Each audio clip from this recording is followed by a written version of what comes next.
Hey everyone, welcome back to Launch Codes Football. My name is Chris, And I'm Chelsea.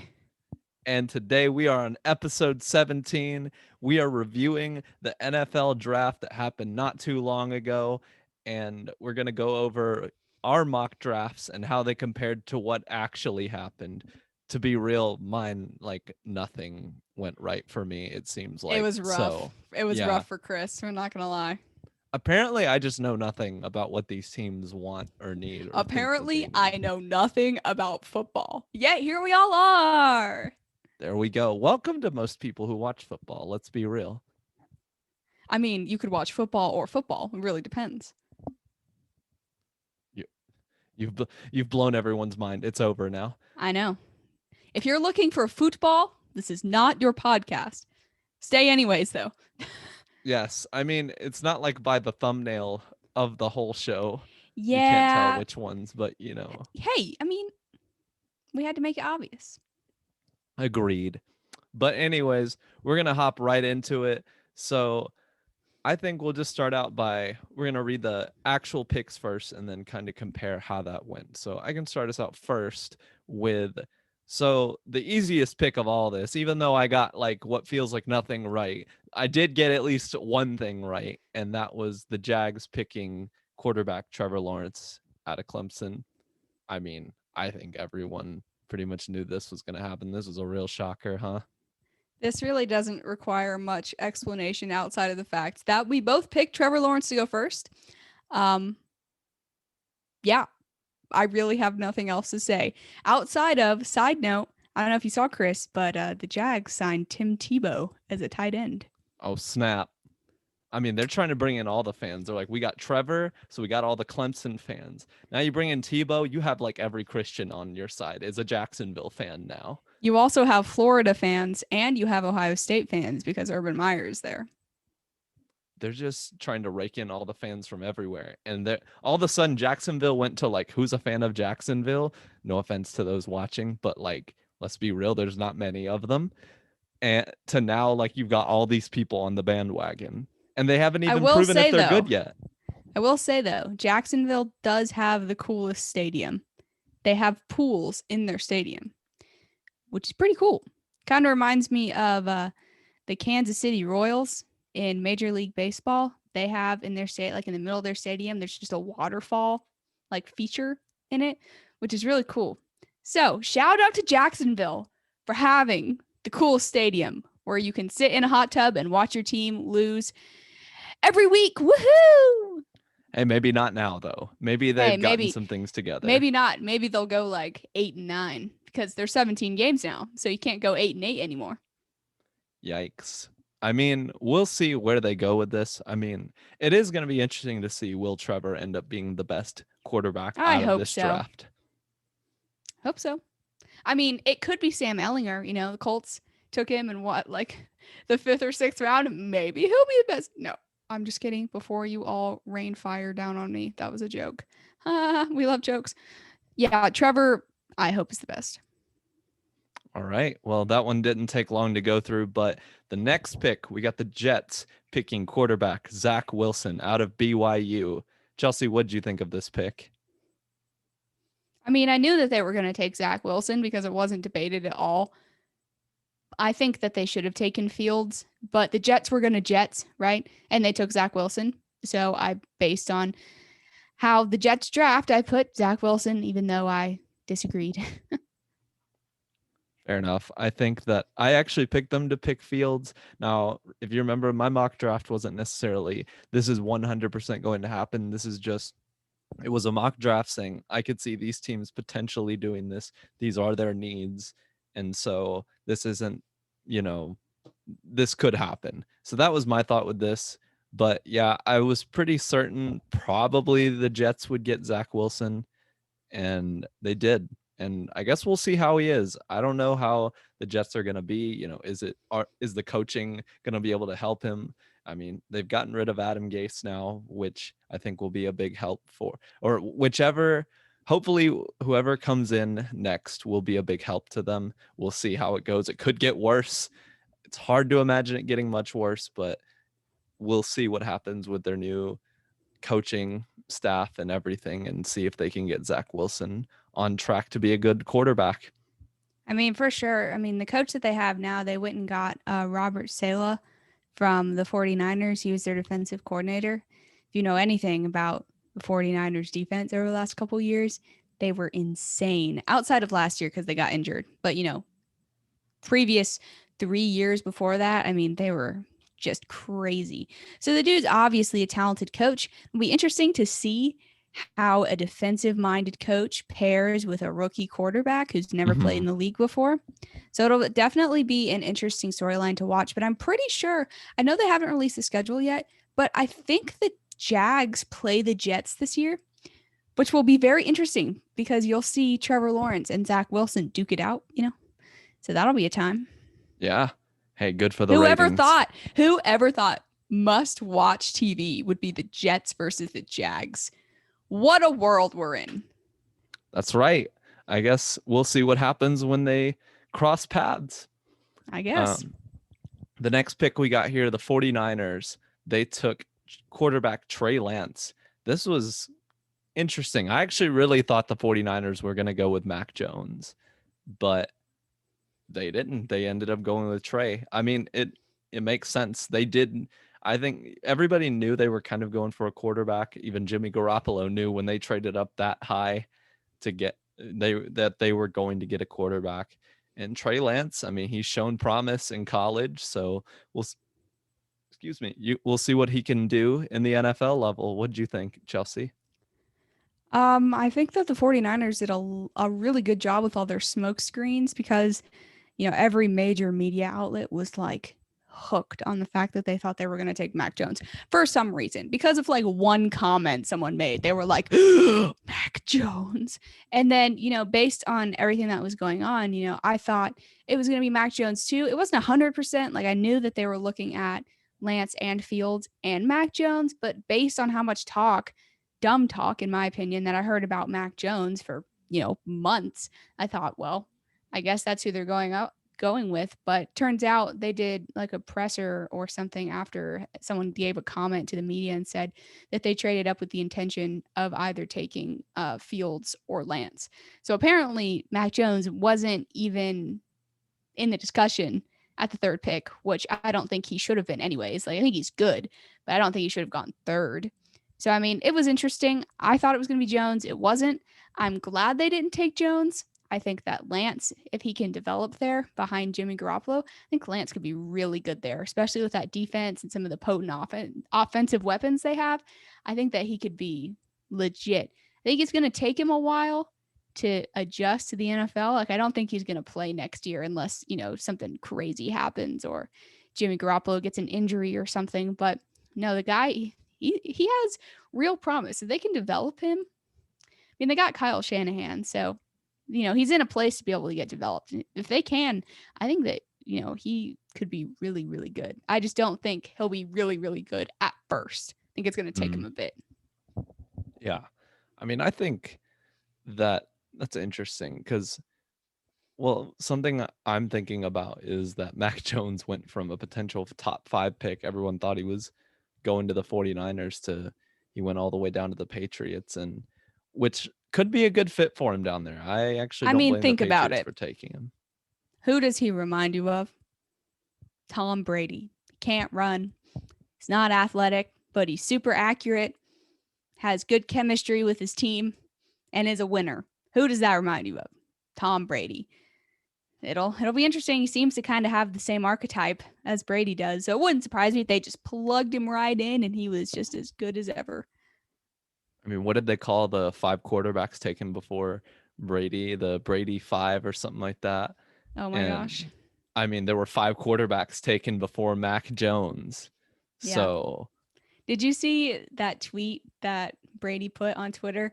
He's like, every year, he's like, draft day is my least favorite time of the year because they always put that shirtless pic of me when I did my combine on national TV. I can see that because it does seem and like it got every so time. many retweets, dude. It was hilarious. He was like, happy national Tom doesn't have a shirt on day.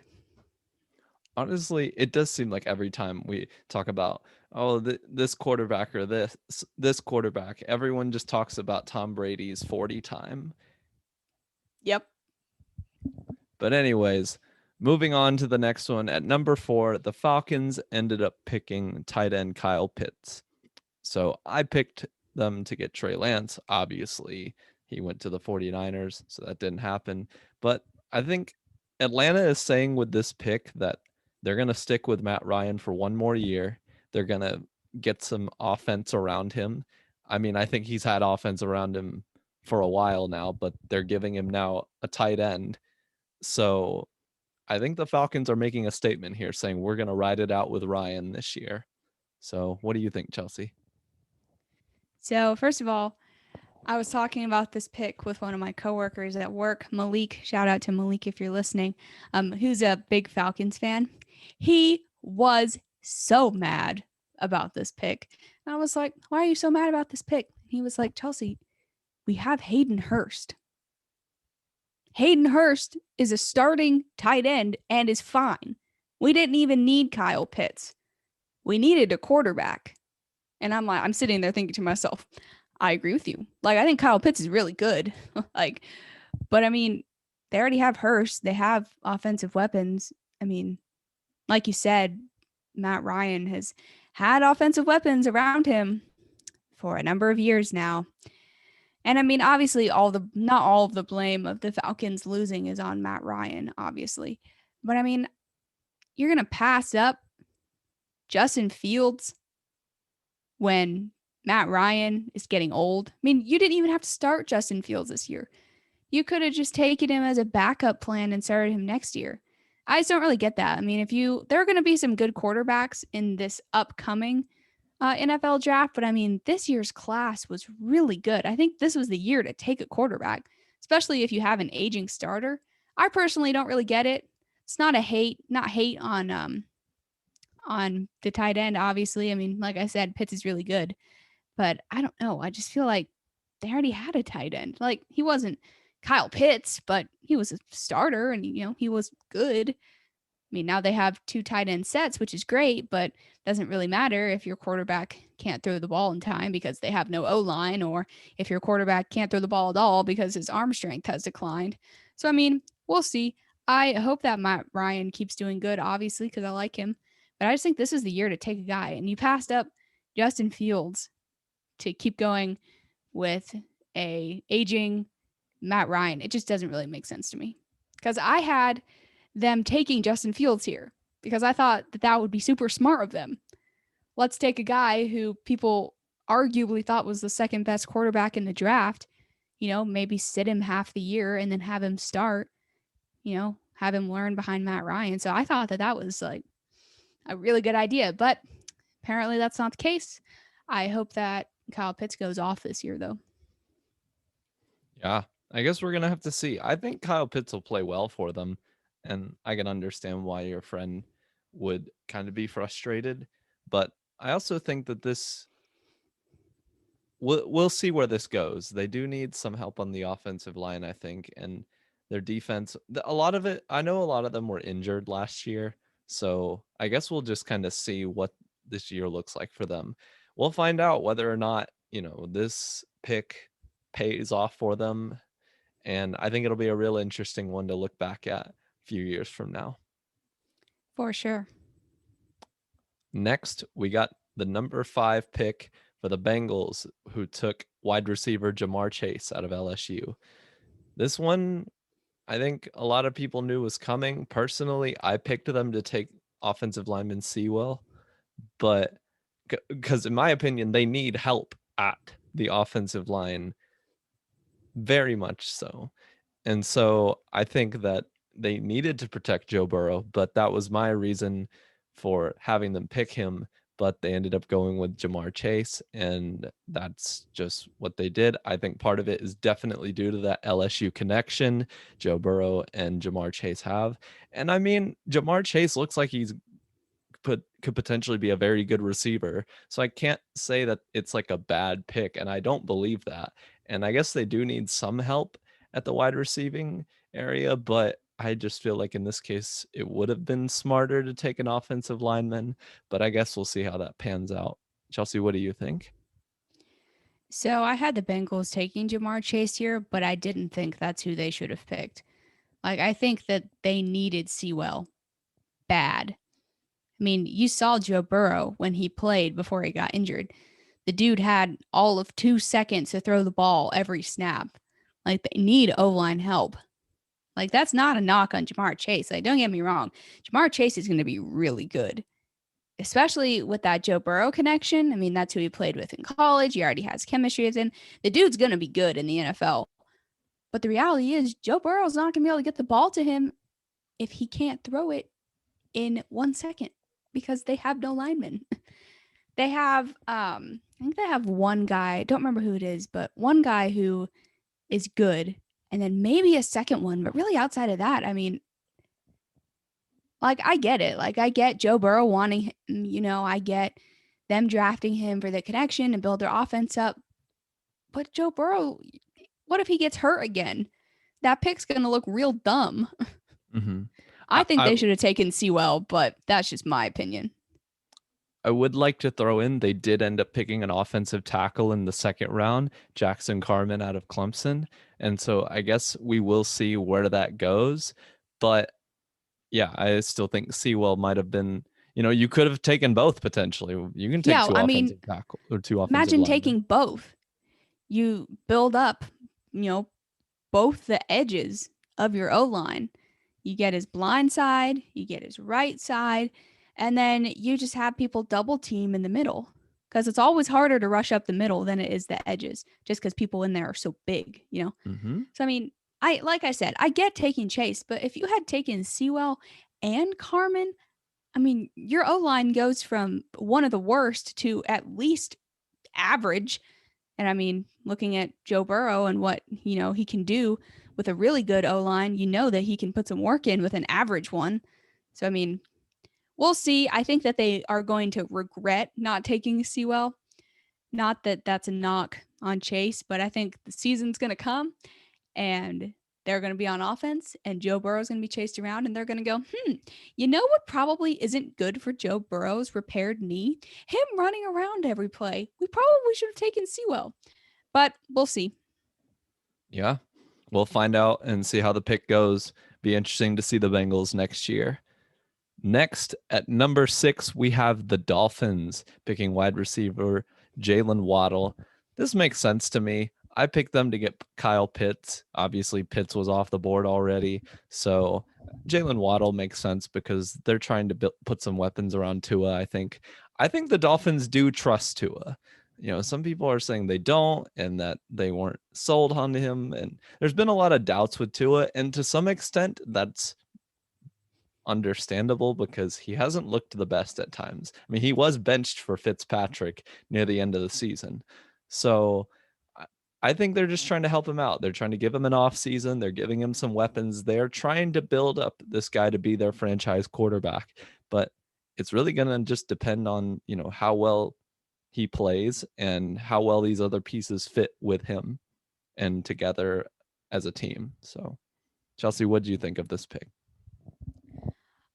So I had Pitts going here, because I didn't have him going 4 to the Falcons. I mean, they're obviously trying to get some offensive weapons around Tua. I think that much is obvious. I don't think that Waddle should have been picked at 6. I think that Devontae Smith is leaps and bounds better than Waddle, and Waddle is a first round talent. So I don't know how you don't take Devontae Smith there. But I mean, he played with Waddle, Tua played with Waddle, so I get it. Um, they needed offensive help, they needed playmakers, and they went out and got one. So hopefully he succeeds with Tua.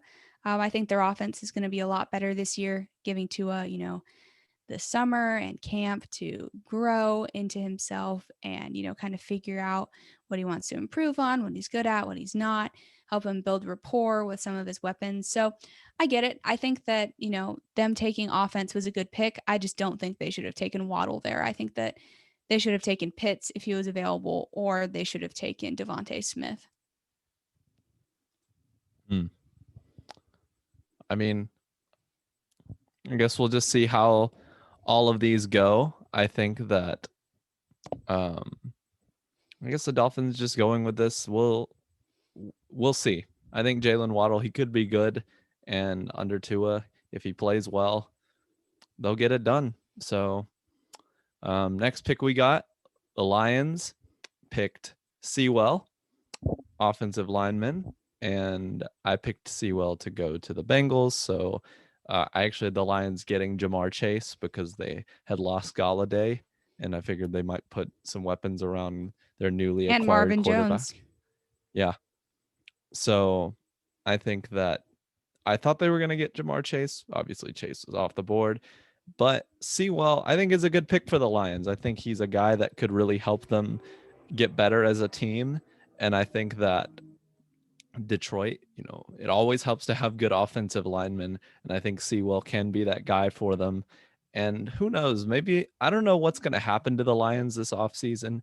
Obviously, it's going to take more than just an offensive lineman. Hopefully, some other picks in their draft will help out. But if they really want to get better, I think it just seems like the Lions are always kind of dysfunctional in some areas. It never comes together all at the same time. Matthew Stafford's good, but this part isn't good.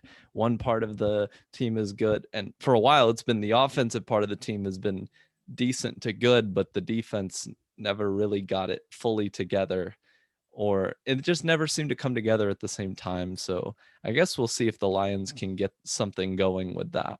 So yeah, that's my thought on that. Yeah, so I had the Lions taking Devontae Smith here, who didn't even end up going in the top 10, actually. Well, actually, he did. He went to the Eagles. That's my bad. But I had them taking Smith. I mean, they obviously needed offense, regardless of it being a tight end or a receiver or a lineman. They went out, they got the quarterback that they wanted. They need to build around him, considering they put on Johnson on waivers. He's gone. Marvin Jones gone. Kenny Galladay gone. They still have their tight end from Iowa, who is good. But really, outside of that, I mean, their offense looks a little sad right now. So I understand them going out and taking Sewell. I mean, did you see the GM of the Lions on Twitter? His reaction when Sewell fell to them and he took them. Literally, he got this giant dude. He stands up from his desk and is pounding things and chest bumping people and running around this tiny office. And it's wow, he's so excited.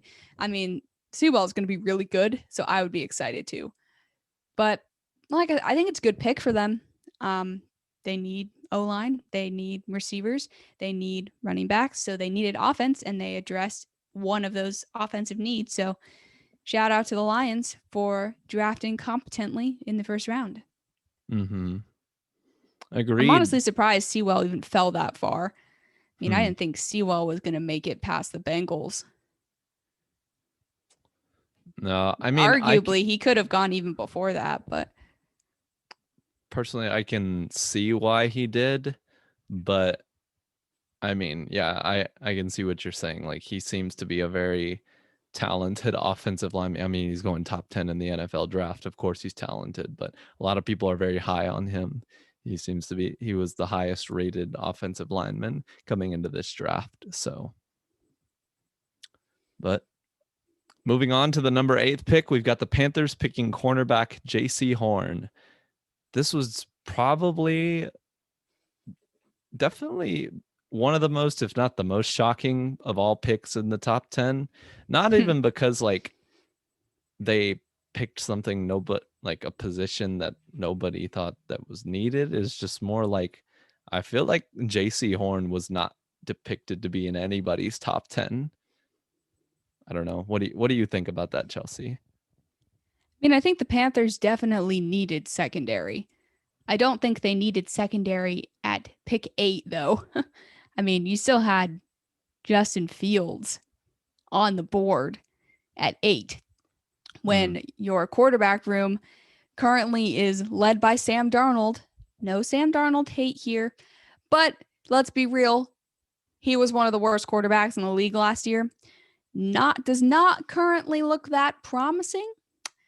So I don't really get how you go, who should we take? A really good cornerback or potentially a perennial Pro Bowler. Yes, let's take the cornerback. I don't get Mhm. that. I don't know. I mean, a quarterback leads your team, you know, at Yeah. least on offense. I mean, he's the guy people look to, he's the leader. I just and obviously it's no hatred towards JC Horn. Like the dude's really good. Like Mm. he's going to be good on the Panthers. He's going to be, a cornerback Yeah. one on the Panthers. So I mean, they definitely addressed a need.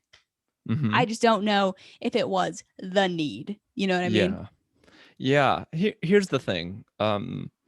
This is Because I kind had of Trey how. Lance falling to this pick. Mm. So I had them taking a quarterback. Yeah, I had Zach Wilson, realizing that probably wasn't super realistic, but it was a thought of what could have potentially happened. But here's my thing with the Panthers pick. I think I see why they picked JC Horn because their secondary was rough last year. It was They were very bad. and the defense did get better over time, but the secondary needed help. And so now with JC Horn, they have AJ Bouye, they have Dante Jackson, and they'll have JC Horn as three of their corners, which is not. Dante Jackson is really not that good, though. He either gives up a touchdown and gets burned or he gets an interception. There's really no in between. Here's the thing with Dante. I think he's still kind of unproven every once in a, for the most part. Or sometimes he looks like he's really good. Other times he's either injured or you're right, he's been burned before. He at times looks like he can be a very good corner. So I For guess we're sure. gonna see what that looks like. Are they gonna move him to the slot? Maybe will he play better in that spot? I don't know. But here's my honest thought with the JC Horn pick by the Panthers. I think that while I definitely agree that corner is an issue that needed to be addressed, I would have said that the Panthers still go with a quarterback here. And my reasoning being that look, I respect the fact that Matt Rule is trying to stick with his decision. I mean, he said, I have full faith in Sam Darnold. We are giving him basically they're giving him the full trust of the team, which to some extent I respect. They're going all in with this decision. They're not half-heartedly doing that. But I still think potentially picking Justin Fields because he was available here would have been a good idea. The reason I say that is because now you have a guy who's played in the NFL for a few years. See if he works out. If he doesn't, now you have a rookie coming up that could potentially do something. You have a backup plan. The problem is right now there is no backup plan to Sam Darnold. I Your mean, backup plan is Will Greer. Will Greer and PJ Walker are the backup QBs right now. And I mean, I just think that taking Fields in this position would have made sense, and it's not by taking a quarterback here. Some people think, well, you're shooting down his confidence, and I just don't really agree with that. The whole point of the NFL is to compete. You have to compete. And so in this case, if Justin Fields wins out the job over Sam Darnold, I don't see a problem with that. He wins the job over. If Sam Darnold wins it over Justin Fields, I don't have a problem with it because he won the job. But the problem is now, if Sam Darnold does not play well, the Panthers they're They're kind of out screwed. of luck. They're out of luck for next year, and now they have to look at another quarterback the next year. And now, just as a side note, Justin Fields went to the 11th pick to the Bears. What if Justin Fields ends up being a Pro Bowler? This one's gonna hurt. And Oh, I I think mean, it's going to hurt regardless. well, I mean, if Justin I Fields think doesn't end Fields up is going to that be good, really good. if he doesn't end up that good, I don't think it would hurt. But yeah, I do think he'll probably end up pretty good, at least decent. So I think the the Bears needed him. probability of him being good is a lot higher than him being bad. I think that this one's going to sting. Because I mean, the Bears, they made it to the playoffs last year with Mitch Trubisky. They did do Like that. like their team is undercover good. Their defense was really good. They had a decent some decent receivers. I mean, their running backs, they were decent. O-line, decent. I mean, not the best, obviously, but they still made it to the playoffs. They made it to the playoffs in, a week. bottom of the NFC, but they still made it. So, I mean, now they have Justin Fields. If they made it last year without Justin Fields, imagine this year with Justin Fields. I don't know. Like I said, like you, I respect a head coach putting all his chips in on one guy and saying, I believe in you. I get that. And there is absolutely no reason for Sam Darnold to not succeed in Carolina. You have arguably the best running back. You have two very good starting receivers.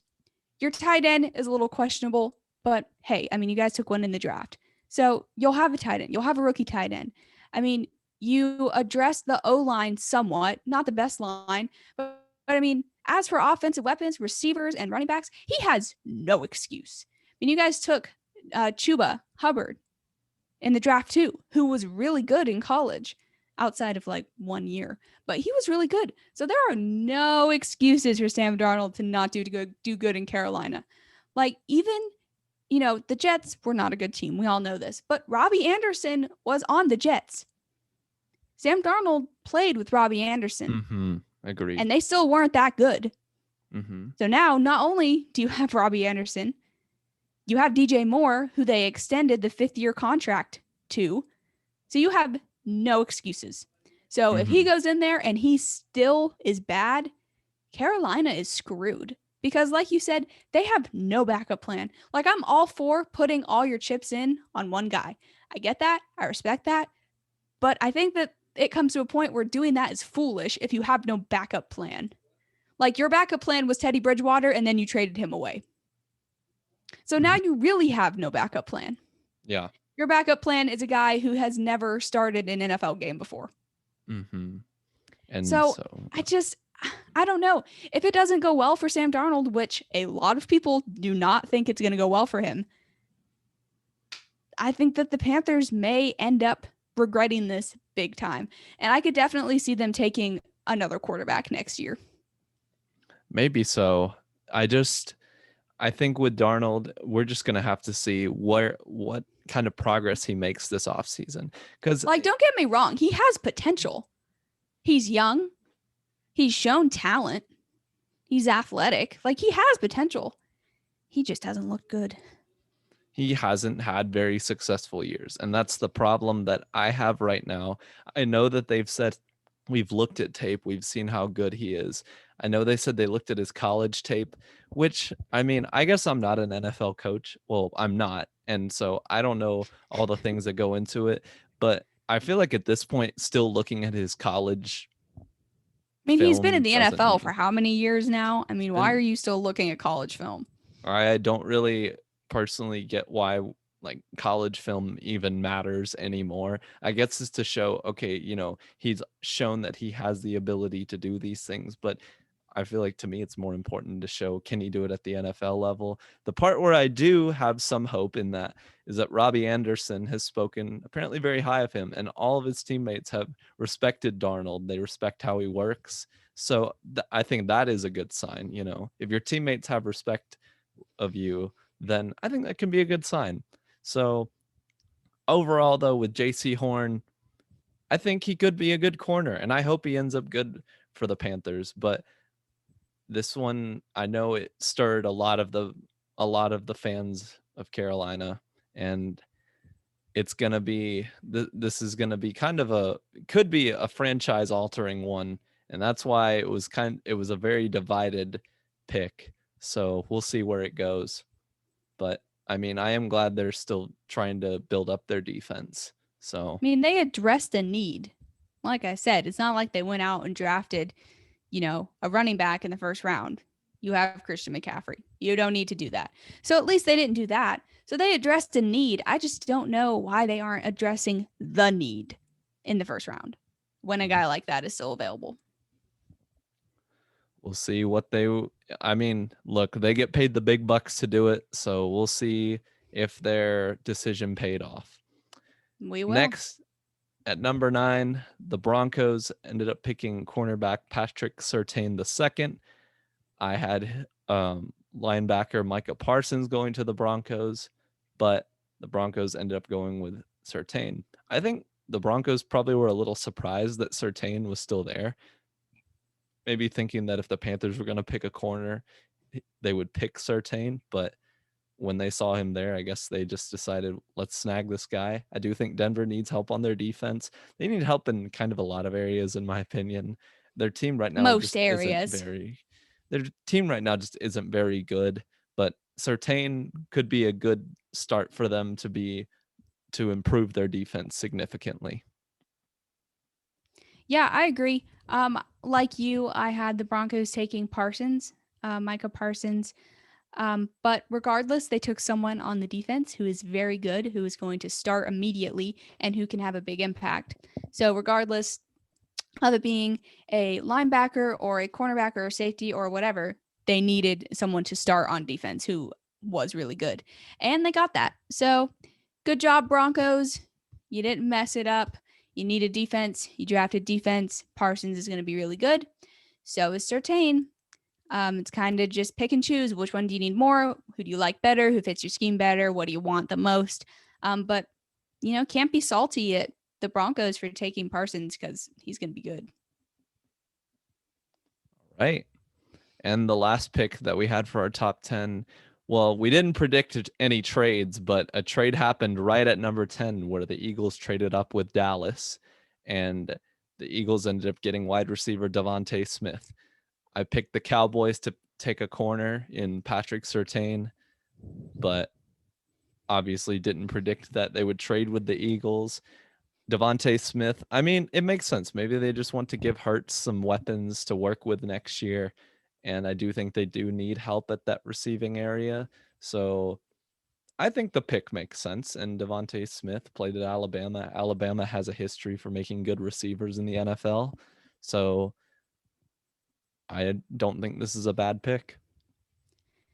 Yeah, shout out to our friend Kyle, who's a huge Eagles fan. I texted him when this pick went down. He was hype. This is a really good pick for the Eagles. They needed receiver help, so they drafted the Heisman winner. I mean, that's one way to address it, I guess. Good job, Eagles. Like we said on our last episode, we decided to do our 10 pick mock drafts without any trades, just because you throw trades in there, it overcomplicates everything. So, tradeless, I had the Cowboys taking Surtain because the Cowboys, as we all know, were very bad on defense last year, Agreed. especially in their secondary. Didn't they give up like the most yards They were of one of all the all-time secondaries? bad defenses at Yeah. one point in the season. So yeah. Yeah. It was that bad. So that's who I had them taking. They obviously chose to trade back and get some more picks in order to address the needs on their team. But yeah, shout out to the Eagles for trading up and getting their guy, pairing him with Hurts, who they have familiarity with each other. They both went to Alabama. They both played together, I believe. So, yeah, I mean, you bring in that chemistry, you throw them in there. I think that this pick also shows that they believe in Hurts. I don't think that Hurts has completely won out the starting job, which I think is stupid. Like, just give it to him. Like, you don't have anyone else. But I mean, going and picking a guy, they're going, okay, we got you this guy. You played with him, you like him, you have chemistry with him. Go do some special things. So hopefully the season will start and they will go do some special things. Right. Yeah. I'm glad that your boy Kyle was hyped for this. He's a big Eagles fan. So, He was so excited. And I can't blame him. I mean, the guy won the Heisman. So, yeah. So that was it for our top 10 picks and kind of just reviewing what we thought about them. We don't have a hot take this week, but yeah, make sure I you know. guys send him in for next week. I want a Yeah, spicy one. exactly. Give us something controversial. Like let us go into it. I mean, we had was it Give me something to yell at.